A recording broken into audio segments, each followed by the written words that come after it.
কেমন আছো সবাই? আমি প্রিয়া। আমার মিনি ব্লগে তোমাদের সবাইকে স্বাগত। আজকের দিনটা চরম ব্যস্ততার মধ্যে কেটেছে। একবার তো মনে হলো আজকে মনে হয় দিনটা ছোট আর কাজগুলো অতিরিক্ত বড় হয়ে গেছে। সকাল সকাল চিনিকে নিয়ে চলে গেলাম মিউজিক থেরাপি ক্লাসে।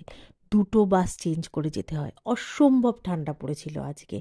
চলো আজকে তোমাদের সঙ্গে শেয়ার করে নিই এখানকার বাসের টিকিটটা।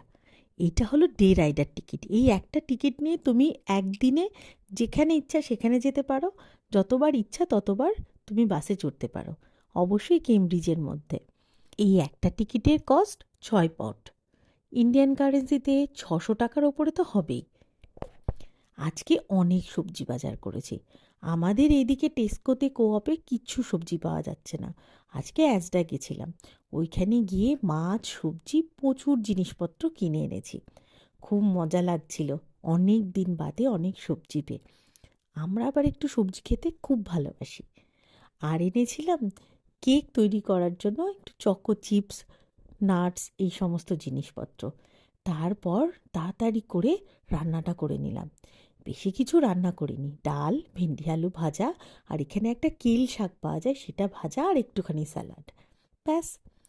তারপর বিকেলে বানিয়ে নিলাম একটা কেক। কালকে ভ্যালেন্টাইন্স ডে বলে কথা। আমি তো ভাবছিলাম দৈবায়ন অফিস থেকে এলে আমি ওকে সারপ্রাইজ দেবো। এদিকে ও আমাকে সত্যি সত্যি সারপ্রাইজ দিয়েছে। আমি ভাবতেই পারিনি ও আসার সময় আমার জন্য দুটো বুকে নিয়ে আসবে গোলাপের। একটা লাল গোলাপ, একটা হলুদ গোলাপ। আমি প্রচণ্ড খুশি হয়েছি।